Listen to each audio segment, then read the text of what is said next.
Iya, pertanyaan saya, kalau di Islam kan tadi jelas, Di akhir zaman, akhir zaman. sebelum kiamat.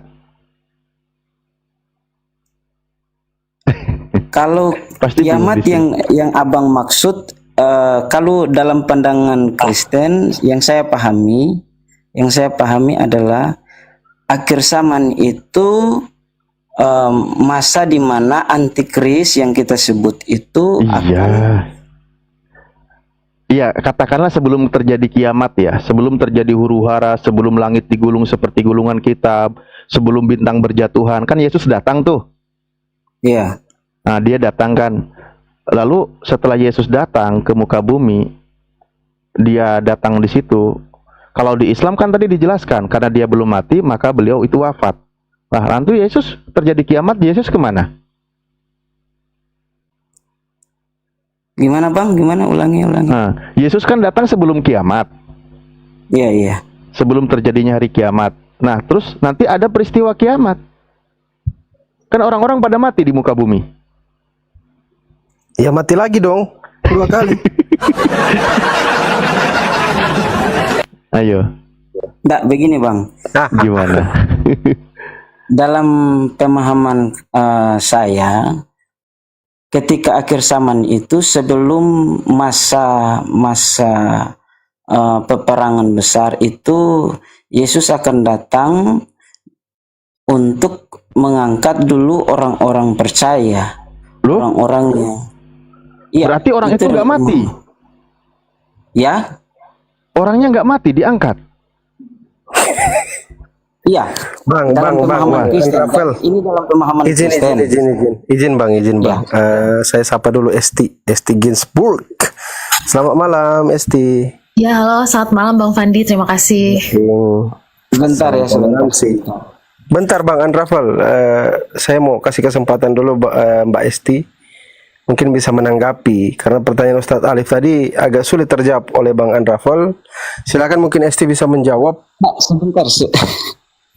Bentar dulu Bang, Silakan Esti. Iya, pertanyaannya apa Bang? Sorry Bang.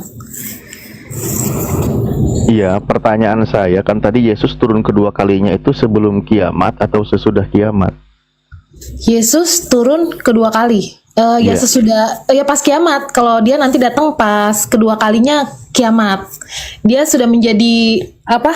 Hakim lah ya. Pas kiamat. Iya. Kalau pas kiamat mau ngapain? Untuk menghakimi untuk menghakimi dunia. Kan dunianya lagi dihancurin. Kiamat ini, kita ambil satu perspektif dulu.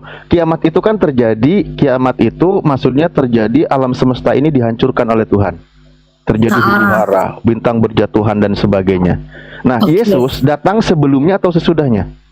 Sesudahnya dong, sesudahnya pas dunia ini dihancurkan, nanti dia kan dihancurin. Itu kan kalau misalnya di versi kami ya ini mohon maaf ini Pak Ustadz ya, Pak Ustadz siapa namanya? Salah. Bukankah di Matius 24 Yesus itu berkata tanda-tanda hari kiamat juga, bahwa dia itu terjadi huru-hara nanti, terus akan terjadi perang dan sebagainya, itu sebelum kiamat. Itu tanda-tandanya. Kan tadi Bang tanya maksudnya kedua kali. Kalau kedua kali berarti kiamat, Bang. Iya, Yesus datang kedua kalinya berarti sudah bukan alam semesta ini lagi. Iya, jadi pas sangkakala berbunyi dia datang kedua kali nanti kiamat. Sebelum kiamat kali. Kiamat dong Bang kalau kedua kalinya. Kiamat itu definisinya itu hancurnya lulu lantainya segala apa yang ada di bumi ini, hancur semua. Ngapain? Iya. Buminya hancur, tapi manusianya kan dihakimi Bang. Sebentar, tadi kan saya sebentar jelaskan. Manusia nggak mati. Yang Anda maksudkan kiamat itu setelah penghancuran dunia secara lulu lantai yang Anda maksudkan. Maksudkan adalah ketika bumi sudah dihancurkan lulu lantai seperti Anda katakan, wah itu Yesus sudah datang sebelum itu. Berarti sebelum kiamat. Sebelum kiamat. Iya, yang kami sebut itu akhir zaman. Pas kiamat dong. Ini Pak Pendeta, pas kiamat kan sangkakala berbunyi. Sangkakala itu. Iya. Tunggu dulu, yang mana? Sebentar. Coba di ini dulu. Sebentar. Ini kan yang Bapak tanya, Fandi dengan Pak Ustadz tanya, ini kan menurut pandangan kami Kristen. Jadi itu yang seharusnya didengar. Seperti apa yang sudah saya tanyakan tadi. Pertama, bagaimana pandangan Islam ini akan datang setiap pandang. Ini Suaranya putus-putus Bang Anrafal. Bang. Suaranya putus-putus Bang. Silakan Esti, silakan ditanggapi lagi coba. Bang Andre ini suaranya putus-putus. Iya, apa namanya? Jadi kalau misalnya saya mau menanggapi ya, Pak, Bang. Jadi kalau misalnya Yesus itu Penting dong nanti biar cantik. untuk sementara saya close kamera dulu deh ya. Nanti baru besok saya open lagi. Oke. Iya, jadi Yesus itu datang kedua kalinya, ya kan? Pas kedua kalinya itu nanti dia menghakimi. Itulah dia nanti datang secara, kalau waktu itu kan dia datang kan secara lemah lembut, disiksa, rendah hati segala macam kan, lemah lah. Kalau saat ini nanti dia datang udah menghakimi orang yang hidup seperti itu dan yang mati. Berarti menghakimi orang yang hidup. Iya. Manusia berarti ya yang dihakimi. Iya, iya dong. Dalam keadaan hidup sebagai manusia atau kayak mana ini? Yang hidup dan yang mati. Jadi nanti yang hidup sama yang mati itu akan dihidupin lagi pakai raga. Jadi raganya tuh bakalan utuh lagi. Barulah semuanya akan dihakimi. Kayak gitu. Itu di mana kejadiannya, di bumi? Gimana? Kejadiannya di mana, di bumi? Pokoknya kalau bumi ini kan dihancurin dulu. Jadi kayak 1/1, 1/2, 1/3 sampai 100% dihancurin. Nah, kalau misalnya pas penghakimannya saya belum baca sih, Bang.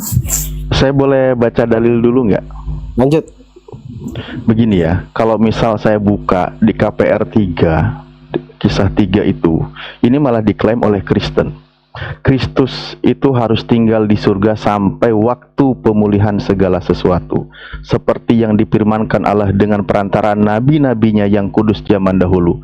Bukankah telah dikatakan Musa, Tuhan akan membangkitkan bagimu seorang nabi dari antara saudara-saudaramu sama seperti aku. Dengarkanlah dia dalam segala sesuatu yang akan dikatakannya kepadamu. Dan akan terjadi bahwa semua orang yang tidak mendengarkan nabi itu akan dibasmi dari umat kita. Dan semua nabi yang pernah berbicara, mulai dari Nabi Samuel dan sesudah dia, telah menubuatkan tentang zaman ini. Itu peristiwanya sebelum kiamat, Kak. Tapi kalau ini mau diklaim untuk Yesus. Dan itu pun Yesus datang kedua kalinya nanti tetap sebagai nabi, bukan sebagai Tuhan. Kalau ini mau diimani untuk Yesus. Silakan, Esti. Iya, kalau misalnya kalau kayak gini sih, saya sih jujur aja ya, ini kan pandangan kitab suci masing-masing ya. Saya juga nggak bisa intervensi kitab suci Quran gitu, ya kan? Soalnya gimana ya, kita kan beda nih gitu. Jadi kalau saya mau jelasin juga bingung juga sih ya, gimana dong? Iya kan? Bahkan di dalam Yesus turun kedua kalinya di Matius 24 juga tanda-tanda kiamat gitu, bahwa sama seperti kilat memancar dari timur hingga ke barat, disitulah kedatangan anak manusia kedua kalinya gitu. Jadi peristiwanya itu memang, dan ada banyak ayat peristiwa dia itu akan turun di akhir zaman gitu loh. Dia akan menghakimi, dia akan menjelaskan kembali, meluruskan. Makanya contoh di Matius 7, pada hari terakhir, pada hari-hari terakhir itu, orang banyak berseru kepadaku, Tuhan, bukankah aku bernubuat dan sebagainya. Pada hari itu aku akan mengusir mereka, dan aku berkata, aku tidak pernah mengenal engkau, nyala daripadaku kalian semua pembuat kejahatan.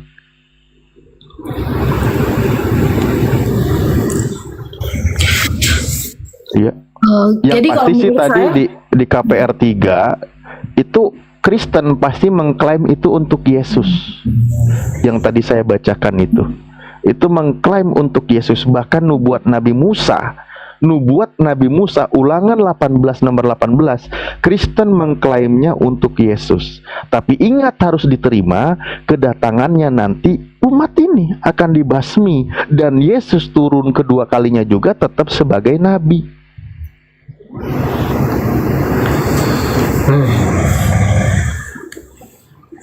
Tak dulu baca dulu. Iya. sebenarnya gini sih Pak Ustadz ya. Kalau misalnya nih dia mau datang sebagai apapun, nggak apa-apa sih sebenarnya, sah-sah aja. Mau dia sebagai Tuhan, Rabi, Nabi, ya kan? Iya. Iya sebenarnya sih nggak kalau pandangan saya ya, selama saya baca Bible, Yesus itu tidak gila hormat sih. Yang pembahasannya itu kan memang datang di akhir zaman. Yesus itu akan datang di akhir zaman sebelum Tuhan meluluhlantakkan alam semesta ini, gitu loh. Kan gitu. Nah, nanti ada kisahnya. Pada waktu penciptaan kembali, Yesus memang akan turun. Coba di dalam nih ya, di dalam Matius 19 nomor 28, di situ Yesus berkata, pada waktu penciptaan kembali, apabila anak manusia turun dari tahta kemuliaannya, kamu yang bersama-sama dengan aku akan turut menghakimi dari kedua belah suku Israel. Nah, kalau nanti Yesus turun pada waktu penciptaan kembali, artinya itu nanti setelah kiamat. Dia akan turun lagi, dan dia pun akan bersama-sama dengan muridnya, ke-12 muridnya itu. Itu peristiwanya lain. Nah, cuman di sini memang ada seperti ada yang terputus kisahnya tentang Yesus. Bagaimana orang Kristen mengimani? Toh selama ini dijelaskan bahwa Yesus memang akan datang di akhir zaman. Dia akan membuat istilahnya apa ya? Makmur, jadi damai, apalah istilahnya, saya lupa jadi. Nah, itu yang disebutkan itu sebelum peristiwa kiamat loh. Nah, pertanyaan saya, kalau Yesus turun kedua kali, toh dia sebagai nabi juga, sebagai manusia, maka ketika terjadinya peristiwa kiamat, maka manusia semuanya akan dihancurkan. Nah, Yesus mati lagi berarti. 2 kali dia mati. Toh di dalam KPR 3 nomor 20 sampai ke bawah itu dikisahkan juga Yesus itu akan menegakkan keadilan. Tapi kecuali Anda tidak setuju untuk Yesus ini, itu loh. Kalau Anda tidak setuju, kalau Anda tidak setuju, maka pertanyaannya, ini untuk siapa kalau gitu? Nah, gitu. Ya, silakanlah berpikir dulu.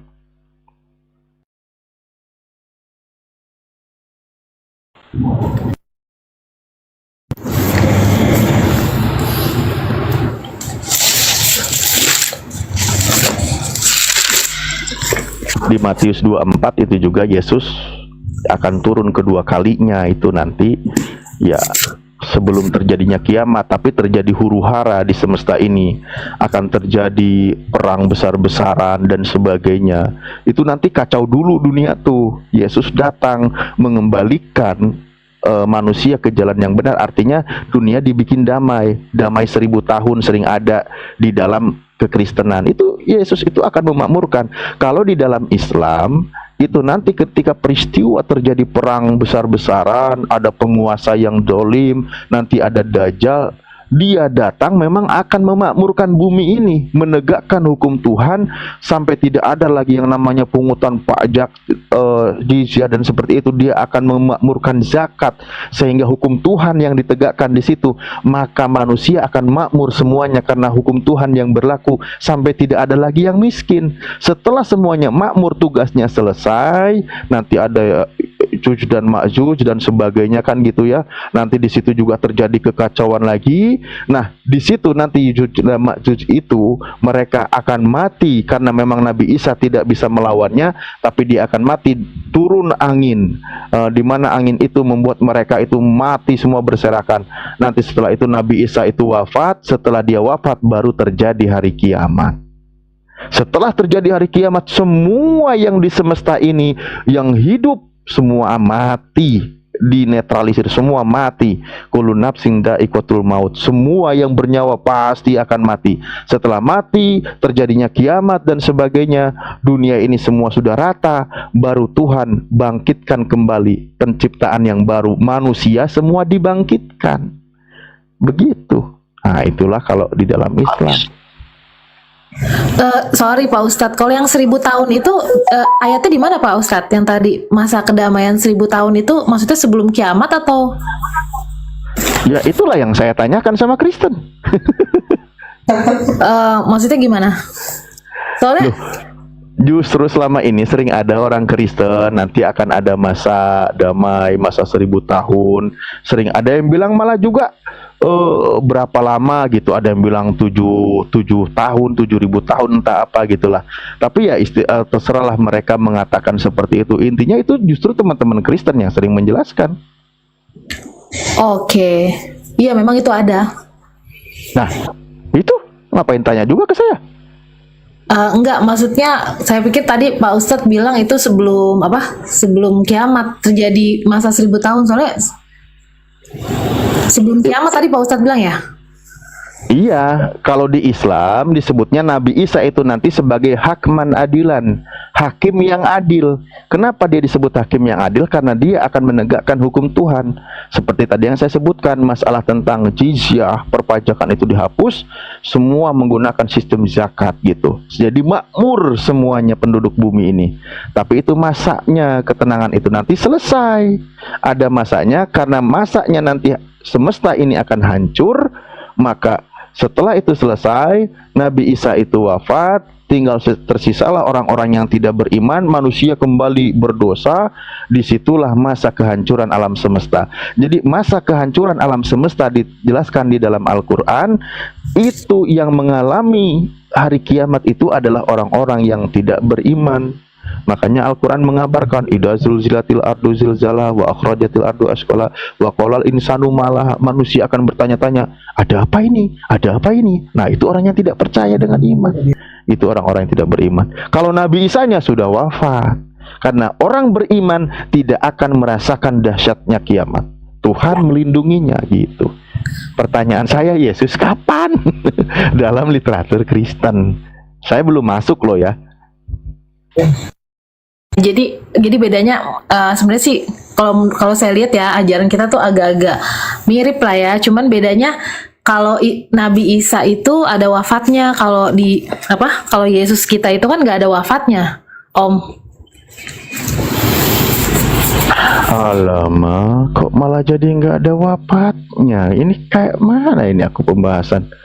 Jadi Anda tidak mengimani kalau Yesus itu mati? Ya mati kan cuma 3 hari doang. Dia mati kan cuma 3 hari doang Pak Ustadz. Dia cuma mondar-mandir ke dalam kerajaan maut. Dia mondar-mandir doang. Ya nggak jadi mati dong. Memang dia nggak mati. Jadi dia cuma turun sekarang gini Pak Ustadz. Siapa yang bisa mondar-mandir ke kerajaan maut? Saya bisa tanya sama Pak Ustadz. Ada nggak tokoh di agama Muslim? Saya kan nggak tahu Al-Quran nih Pak Ustadz, makanya saya kan mau tahu nih, ada nggak tokoh yang bisa mondar-mandir ke dalam kerajaan maut nanti ke surga gitu? Mau saya tampilkan? Boleh Pak Ustadz. Alam kerajaan maut atau alam gaib itu kan peristiwanya? Iya, maksudnya dia bisa ke kerajaan maut lalu dia bisa ke surga. Tapi kamu jangan terguncang ya. Iya. Ini contoh orang-orang yang suka jalan-jalan ke kerajaan maut. Ternyata sebenarnya kisah Yesus itu bisa dibilang yang paling baru gitu. Itu mah udah nggak aneh di dalam konsep tentang seperti itu. Aduh, sebentar saya ambil ini dulu penanya bentar ya. Sebentar. Waduh, ini agak berat ini. Contoh gini nih. Ini saya kasih tahu. Ini saya sering ulang loh. Nih ya. Nih. Tapi di sini dikatakan kelompok dewa yang mati dan bangkit kembali juga dikenal sebagai dewa yang mati lalu bangkit adalah dewa yang bangkit adalah konsep untuk mengklasifikasikan sejumlah Tuhan atau dewa dalam mitologi atau agama bumi. Konsep ajaran bumi ini bukan ajaran Tuhan ya. bukan ajaran langit, bukan ajaran wahyu, yang mengalami satu kelahiran, mati dengan menderita. Ini punya bini gue ya, pinjamlah bentar. Munculnya sebuah gerhana atau peristiwa serupa dalam kematiannya, melintasi alam maut atau alam gaib di sini setelah kematian, dan setelah itu terlahir kembali dalam sensasi simbolik atau literal. Udah ada kisah kayak gini mah, bro. Sis, yang kayak gini itu siapa di sini? Ini disebutin contoh-contohnya nih. Tuhan dan dewa laki-laki. Di antara figur tersebut, di antaranya ada namanya siapa? Ada Osiris, Adonis, Tamus, Zalmoxis, Phoenix, Balder, Odin. Ini banyak ini. Kisah-kisah kayak gini tuh banyak. Yang konsep ini itu konsep ajaran bumi, bukan ajaran langit. Itu loh. Ini ensiklopedia dunia ya. Dan ini memang kisahnya. Nah, ini dijelaskan, sumber-sumbernya juga ada. Nah, di sini nih. Ini contoh. Daftar dewa yang hidup, mati, terlahir kembali. Hidup, lalu mati, lalu dia bangkit. Tapi ada kembali. saksinya nggak, Pak Ustadz? Kalau Yesus kan ada saksinya nih, dia naik surga, dia disaksikan 500 orang. Kalau ini dewa-dewa ini ada saksi nggak? Loh, sebentar dulu sebelum ke situ. Kisah-kisah ini itu sudah banyak. Saya bilang bentar dulu ya. Ini dalam mitologi aborigin ada, mitologi Akkadia ada, mitologi Arab juga ada, mitologi Kanaan ada, mitologi Celts ada, mitologi Yunani ada, mitologi Etruskan, banyak Mesir. Jadi kayak gini tuh udah bukan asing. Ini konsep-konsep aja yang kau banggakan itu, mohon maaf maksudnya sudah ada sejak dulu dalam mitologi dewa-dewa. Yang lahir, mati dengan menderita, lalu dia bangkit kembali, itu ada. Lalu di sini sih nggak ada iman Kristen ya. Cuma ini Al-Quran bukan sih, Pak Ustadz? bukan. Ini pemahaman dunia, ini sejarah dunia, ensiklopedia dunia. Oke, Gitu oke. Ya, maksudnya tadi kan saya tanya kan di Al-Quran gitu, ada nggak tokoh? Kan saya kan mau tahu juga nih gitu kan, saya kan pengen belajar juga nih sedikit banyak tentang Al-Quran gitu loh.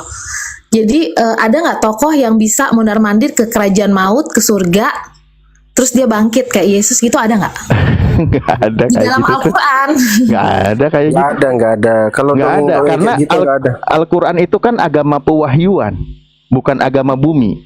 Sementara yang Kak Esti jelaskan itu kan tadi dijelaskan itu konsep agama bumi, yang dimana konsep tentang dewa yang lahir, dia mati, menderita, lalu masuk ke alam gaib, alam maut, lalu dia bangkit. Ya kayak gini. Kalau kami kan Al-Quran wahyu. Ada sih kisah yang terakhir itu ini. Jadi Yesus itu yang bungsu Kok ada lah. nama Yesus? Yang paling baru. Waduh, Ada yang paling baru tuh Yesus. Yesus itu cuman kisah yang paling baru di antara kisah-kisah ini. Sebelumnya itu udah banyak gitu loh. Kalau Yesus itu bungsunya lah di antara dewa-dewa ini gitu loh, kayak gitu. Jadi aku sih nggak, cuman itulah kan teman-teman Kristen itu kan membanggakan. Cuman gini masalahnya, bukankah yang berada di alam maut dalam konsep imannya Kristen itu adalah iblis yang berkuasa? Loh kok kayak gini Ustadz? Kok masuk kategori ajaran dewa ini Yesus ini mati bangkit hidup kembali alam aja? Ya karena maksudnya gini, saya kan tidak ngarang. Masalahnya kisahnya yang mirip dengan Yesus sebelumnya itu udah banyak di dalam agama-agama kuno tentang konsep seperti itu, sudah beredar, udah banyak kayak gini. Jadi Yesus itu kan cuman kisahnya itu agak baru gitu loh, cuman baru di abad pertama. Kalau yang lain kan ini ada yang ratusan ribuan tahun sebelumnya tentang agama-agama kuno gitu loh. Jadi ya nggak asing sebenarnya kalau merujuk kepada konsep agama-agama kuno. Tapi kalau agama samawi nggak ada yang kayak gini konsepnya, atau agama pewahyuan itu nggak ada gitu loh. Iya, oke, Pak Ustadz. Iya. Oh, ini untuk agama bumi ya, konsep-konsep Iya. begini ya, agama bumi. Oh, berarti beda dengan Islam. Islam kan agama langit, agama samawi. Nah itu dia.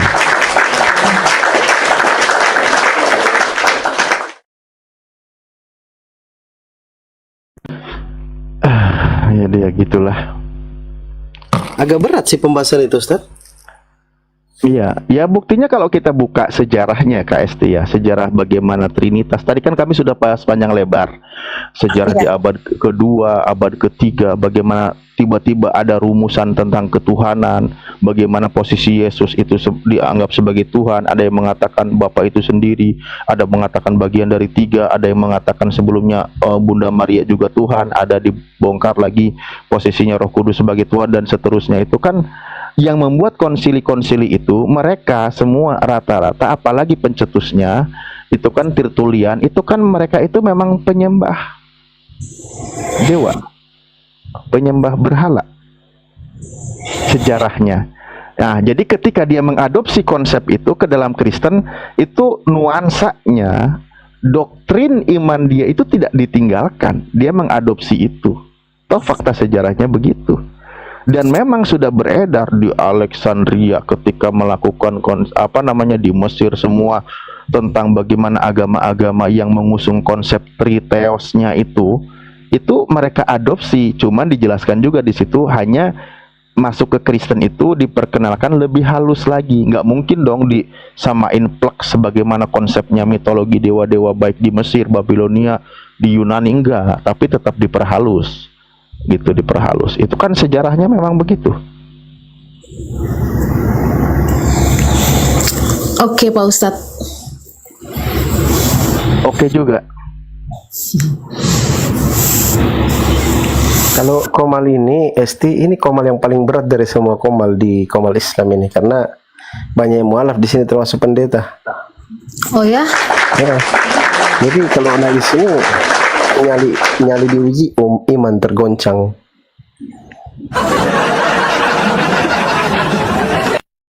Nah, besok malam kuundang lagi, nanti H2H mungkin diskusi berdua sama Ustadz Alif. Nanti open cam jam 8 atau jam 9 gitu kan. Nanti saya juga open cam. Pakai data kita, pakai dalil yang tertera di dalam kitab suci kan gitu. Iya, coba KSD pernah nggak dipelajari tentang, karena gini ya, Yesus sejarahnya juga kan, sejarah doktrin Trinitas, sejarah di abad kedua, ketiga gitu kan, dan bagaimana memasukkan doktrin-doktrin seperti itu, siapa mereka dan mereka itu awalnya penyembah apa, dan karena ada tadi kan saya diskusi dengan Pak Pendeta dari Advent itu kan, dia jujur fakta begitu, dan ada juga sebuah websitenya yang dimuat oleh orang Advent, dia memang terbuka membahas tentang sejarah doktrin Trinitas itu. Memang itu bukan Alkitabiah, memang itu bersumber dari kaum pagan Yunani dan para penyembah dewa tentang tiga theos. Bagaimana ada di Hindu Trimurti juga sejarahnya itu dikonsep dimasukkan ke situ dan beberapa gitu. Artinya bukan ajaran dari Yesus. Itu memang hasil dari pemikiran bapak-bapak gereja pada abad itu. Bahkan tadi juga dikatakan para bapak tidak terlepas juga dari pengaruh penguasa waktu itu gitu.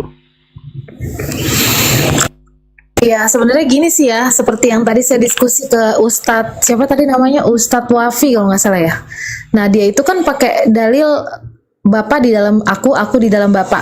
Jadi kalau misalnya memang agak membingungkan Tritunggal ini, mendingan pakai dalil Yesus aja, Bapak dan Yesus satu. Jadi nggak usah ke Roh Kudus dulu gitu. Kalau menurut gimana? Gini ya, kenapa teman-teman Kristen itu terjadi salah paham? Ini dalam perspektif saya lah, dalam ranah diskusi ya. Ketika kalimat Yesus aku dan Bapa adalah satu, sebenarnya mungkin wajar sih, karena Yesus mengajar itu cuma 3 tahun. Artinya kalau kita melihat orang lagi belajar dari ajaran start itu, kalau dari kelas 1 SD itu baru kelas 3. Nah, sementara kalimat itu perlu dipahami oleh orang-orang yang sudah kuliah atau sudah berpikirnya lebih jauh. Yesus belajarnya segitu. Makanya ketika Nabi kami mengajar selama 23 tahun, kalimat-kalimat indah, istimewa, kalimat tinggi seperti itu, tidak ada yang salah paham. Karena kalimat seperti itu di dalam Islam juga ada. Bahwa seorang hamba Tuhan, kalangan wali, kalangan para nabi yang selalu mengerjakan perintah Tuhan, selalu dia tidak pernah berdosa, maka dia itu seperti satu dengan Tuhan, karena perbuatannya adalah sesuai dengan yang dikehendaki oleh Tuhan. Langkahnya adalah langkah Tuhan, pandangannya pandangan Tuhan. Bukan berarti manusia itu adalah Tuhan, tapi apa yang diperbuatnya sesuai dengan kehendak Tuhan. Nah, kalimat Yesus itu sendiri sebenarnya ketika di Yohanes 10 nomor 30, kalau baca dari sebelum sampai sesudahnya, itu berkaitan dengan pekerjaan-pekerjaan yang dilakukan oleh Yesus. Apa yang dikerjakan oleh Yesus itu dikerjakan oleh Bapa. Yesus selalu berbuat apa yang berkenan oleh Bapa. Bapa tidak pernah meninggalkan Yesus karena Yesus selalu berbuat apa yang berkenan di hadapan Bapa. Makanya sehingga dia tuh satu. Perbuatannya adalah perbuatan Bapa. Satu misi, satu visi, satu pekerjaan, apa yang dilakukan sesuai dengan instruksi dari Tuhan. Itu maksudnya. Tapi kan kalau level anak baru 3 tahun belajar mungkin nggak masuk. Tapi kalau orang mau belajarnya lebih jauh, berpikirnya dari kalangan mungkin anak mahasiswa atau dokter nanti, pasti kalimat itu maksudnya tuh begini. Itu makanya di Islam itu levelnya itu melampaui dokter pelajarannya, karena 23 tahun Nabi kami mengajar. Jadi kalimat-kalimat ada hadis seperti itu tidak disalahpahami. Seandainya umat Islam salah paham, sudah menuhankan Nabi kami kan gitu. Tapi tidak salah paham, maksudnya itu perbuatannya sesuai dengan kehendak Tuhan. Begitu. Cek. Halo. Iya Pak Ustadz. Jadi Kenapa diam ini? Jadi kapan Yesus datang? Sebelum Yesus datang ya, dia pasti datang Pak Ustadz. Ya tahu pasti datang. Dia udah janji. Kan dia udah janji. Iya benar juga ya. Cuman Bapak yang tahu, dia nggak tahu, malaikat nggak tahu. Hanya Itu hari kiamat. itu hari kiamat. Itu hari kiamatnya. Tapi Yesusnya akan datang, dikasih tahu tanda-tandanya kan gitu. Bukalah Matius 24 itu. Kan gitu. Cuman iya, kan makanya tandanya itu buat kiamat kan Pak? loh, tanda-tanda kedatangan Yesus. Tanda-tandanya itu buat apa? Ya, kiamat itu sudah semakin dekat dan tanda-tanda kedatangannya juga ada gitu loh. Iya, Itu yang dijelaskan oleh Yesus. betul. Berarti buat kiamat kan? Iya, menjelang kiamat. Buat kiamat dong. Maksudnya gini loh. Coba berpikir deh, sehat. Ini malah lebih parah. Masa orang lagi terjadi kiamat malah Yesus datang? Nah, itu dia yang Yesus bilang. Nanti ada itu. Pak Ustadz itu yang udah dibilang sama Yesus, nanti ada 2 pekerja, yang satu di bawah, yang satu enggak gitu. Yesus ngomong gitu, Pak. Yesus berkata, ketika kalau mau menggunakan dalil, kedatangan berikutnya itu kan nanti pada waktu penciptaan kembali, itu Matius 19:28 loh kata Yesus. Dia akan turun, akan menghakimi ke-12 suku Israel. Itu kata Yesus. Pada waktu penciptaan kembali, berarti setelah kiamat. Setelah seluruh umat manusia itu mati, dia akan datang, akan menghakimi. Nah itu tapi nanti. Nah cuman kan ada pasenya, kan ada penjelasan juga teman-teman Kristen, dia itu akan datang nanti di akhir zaman, bukan setelah kiamat. Kalau di masa penghakiman memang seluruh manusia akan dikumpulkan. Seluruh manusia akan dikumpulkan. Yesus juga akan datang. Para nabi itu akan ditanyai tentang tugas kenabiannya nanti di hari penghakiman. Itu para nabi akan ditanya. Surah Al-Maidah ayat 109. Itu akan dihakimi semua para nabi. Makanya itu, tapi nanti setelah semua manusia dibangkitkan di hadapan Tuhan, Nabi Isa ditanya oleh Allah, Anta qulta linnas ittahidu, jadikanlah aku ini wa ummi dan orang tuaku 2 Tuhan selain Sang Pencipta, selain Allah. Maqultu lahum illa ma amartani. Dia menjawab, aku tidak berkata kepada mereka kecuali sesuai dengan apa yang engkau perintahkan. Itu kata Nabi Isa kalau dalam Al-Qur'an. Loh, kalau di Bible gimana coba? Yohanes Kembali Pak ke yang tadi nabi-nabi akan dihakimin. Kalau di versi di Injil, Yesus kan ada tuh cerita Yesus dan Lazarus yang miskin ya. Kalau Pak Ustadz udah baca, itu Abraham sudah duduk di maksudnya Abraham tuh tidak dihakimin ya, kalau di kita kayak Abraham gitu udah ini Pak, udah di tempat yang spesial sih. Kalau maksudnya tadi kan Pak Ustadz bilang nabi itu dihakimin ya? Iya, akan ditanyai tugasnya, kan itu di hadapan Tuhan gitu loh. Loh, Yesus juga mestinya ketika nanti dia di Yohanes 12 nih ya, Yohanes 12 dari 48 itu Yesus berkata loh. Coba Yohanes 12:48 apa kata Yesus? Barang siapa menolak aku dan tidak menerima perkataanku, ia sudah ada hakimnya, yaitu firman yang telah kukatakan, itulah yang akan menjadi hakimnya pada akhir zaman. Sebab aku berkata-kata bukan dari diriku sendiri, tetapi Bapa yang mengutus aku, dialah yang memerintahkan aku untuk mengatakan apa yang harus aku katakan dan aku sampaikan. Dan aku tahu bahwa perintahnya itu adalah hidup yang kekal. Jadi apa yang aku katakan, aku menyampaikannya sebagaimana yang difirmankan oleh Bapa kepadaku.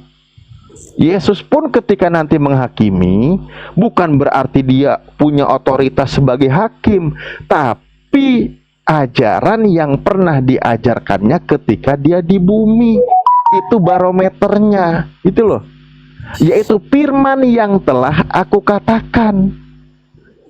Perkataan Yesus, dia menghakimi.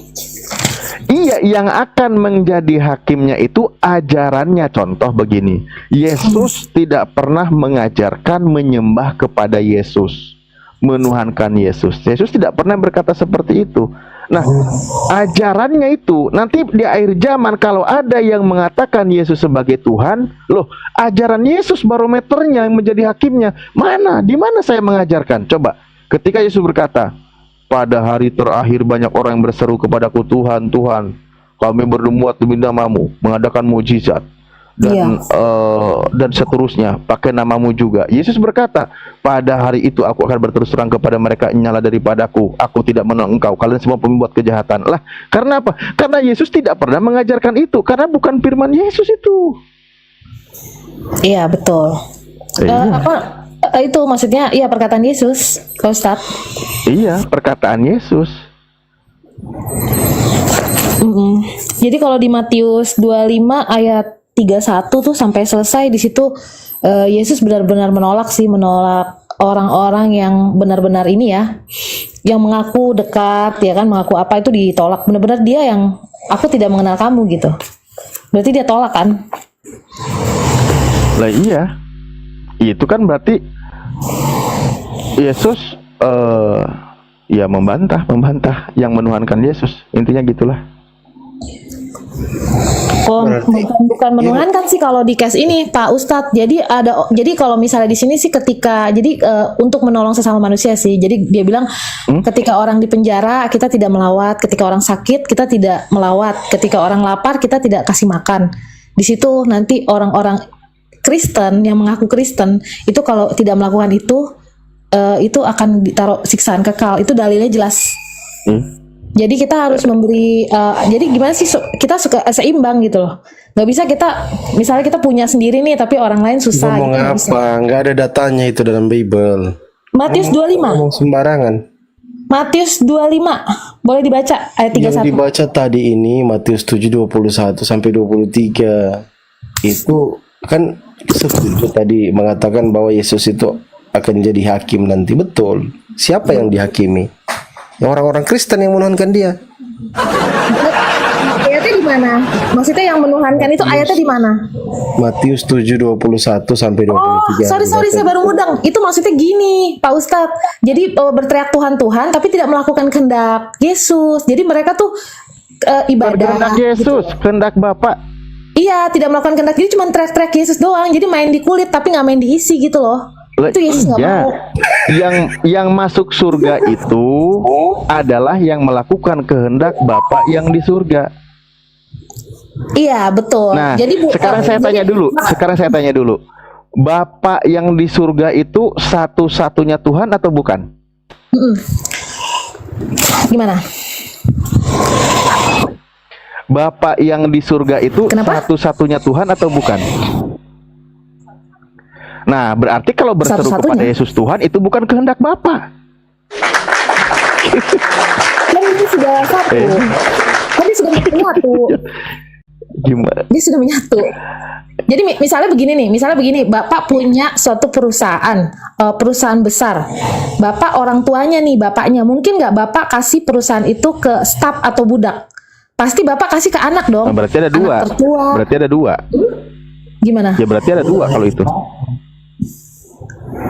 Dua apanya? Ya ada dua pribadi kan, ada bapak, ada anak. Saya mewariskan perusahaan kepada anak dong. Iya. Ya udah, berarti Yesus dengan bapak ada dua pribadi kan? Kan Yesus bilang, Bapak lebih besar dari saya. Iya, iya betul. Berarti Betul. ada dua pribadi kan? Iya. Ah, yang Tuhan yang benar yang mana kata bapak?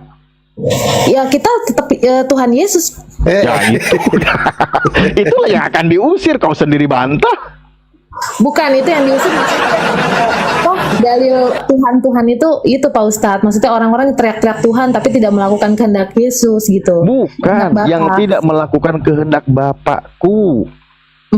Kan ada dalilnya juga. Yesus bilang, percayakah kamu sama muridnya kan? Kalau aku di dalam Bapa, Bapa di dalam aku, kan ada kan? Jadi mereka tuh udah satu. Dan Gitu. mereka di dalam kita itu gimana? Di dalam kita, Roh Kudus. Mereka murid-murid Yesus. Di ayatnya di mana tuh Pak Ustadz? Yohanes 17 dari 20 sampai 23. Sebentar ya. Yohanes berapa? 17 21. Ayat 21. Supaya mereka semua menjadi satu, sama seperti engkau ya Bapa di dalam aku dan aku di dalam engkau, agar mereka juga di dalam kita. Iya, di dalam kita. Nah, jadi Di dalam bukan. Yesus dan Bapa maksudnya. Nah, jadi sama-sama di dalam Bapa kan? Iya. Nah, Kita. yang Tuhan yang mana? Tuhan ya Tuhan Yesus. Mana kau ini?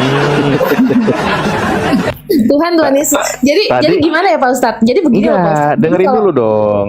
Tadi kan Yesus di dalam Bapa, Bapa di dalam Yesus. Nah, Iya. di situ KST simpulkan dia itu Tuhan. Faktanya Iya. kata Yesus juga mereka pun di dalam Bapa, di dalam Yesus. Tapi Iya, kenapa Anda tidak tuhankan sekalian? Maksudnya gitu. gimana Ustadz mau dituhankan dengan murid-muridnya yang 12 itu? 15 Ya, konsekuensinya. Karena apa kata Yesus? Aku di dalam mereka dan engkau di dalam aku, supaya mereka sempurna menjadi satu. Maksudnya bukan perintahnya. Ayat berapa tadi Pak Ustadz? Ya 21 sampai 23 aku bilang, itu yang 23-nya barusan ku baca. 23 ya. Kan pada Yohanes 17 ya? 22. Makanya tadi kalau saya di Islam itu sudah final membahas seperti ini. Ini maksudnya seorang hamba Tuhan yang selalu menjalankan perintah Tuhan, tidak pernah membantah kepada Tuhan, maka dikatakan sebagai satu pekerjaan. Tuhan menghendaki manusia berbuat baik, menjalankan perintah Tuhan, manusia itu melakukannya, maka dikatakan sebagai satu. Bukan hakikatnya, bukan, tapi satu pekerjaan gitu loh. Iya Pak Ustadz, ini saya bacain sekali lagi ya Pak Ustadz, biar saya mudeng juga. Aku di dalam mereka dan engkau di dalam aku, supaya mereka sempurna menjadi satu, agar dunia tahu bahwa engkau telah mengutus aku, Yes. dan bahwa engkau mengasihi mereka sama seperti engkau mengasihi aku. Ini Yesus Yes. lagi berdoa kepada Bapa untuk murid-muridnya, Betul. Ustadz. Betul. Mereka di dalam Yesus, Bapa di dalam Yesus. Bapa dengan mereka berada di dalam Enggak, Yesus. enggak. Itu bunyinya gimana sih? Jadi gini Pak Ustadz, aku di dalam mereka. Maksudnya Yesus itu udah di dalam mereka, udah menyatu. Makanya kan murid-muridnya bisa bisa tahu orang berbohong kayak Pak Ustadz baca nggak Ananias dan Safira? Ini nyambung loh. Sebentar.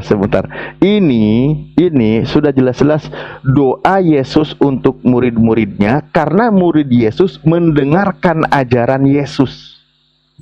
Iya. Makanya iya, karena murid Yesus mendengarkan ajaran Yesus dan murid Yesus menerima semua dan percaya bahwa Yesus adalah utusan Bapa. Betul? Iya. Nah, Betul. yang percaya Yesus adalah utusan Bapa, maka semuanya menjadi satu. Yang melakukan. Iya.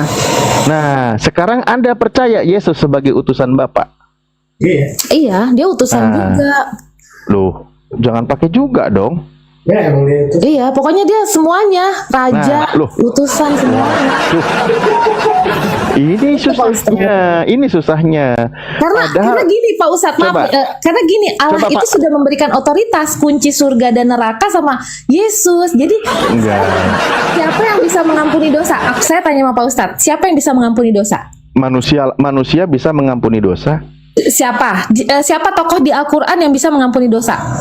Nabi Enggak. Muhammad bisa nggak? Jangan ke Al-Quran dulu. Di dalam Bible, Anda pun bisa mengampuni dosa. Bagaimana? Nggak bisa dong. Hanya Tuhan Itu yang kata bisa mengampuni Yesus. dosa. Coba baca Yohanes 20 nomor 23. Itu murid Yesus kan? Iya, coba. Yohanes berapa? 20 nomor 23. Yohanes 20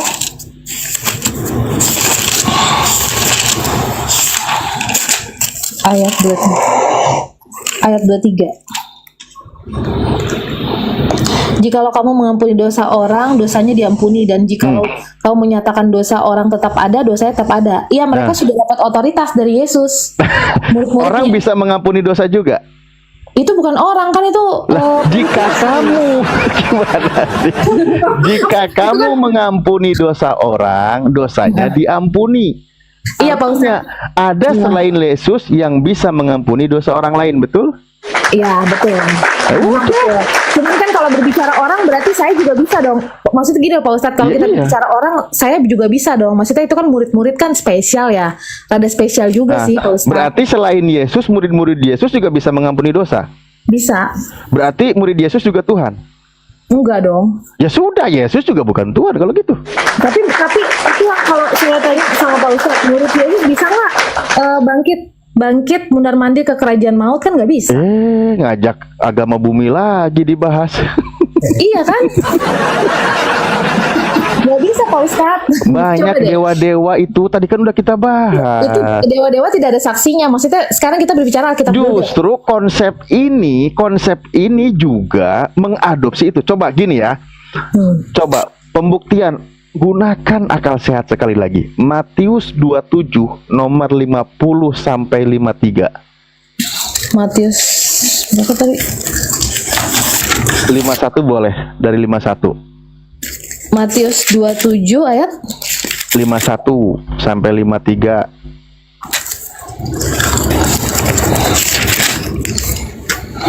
satu. Dan siapa? Coba saya tanya, siapa saksinya ketika Yesus mundar-mandir di alam maut? Kenapa? Emang siapa saksinya ketika Yesus mundar-mandir di alam maut?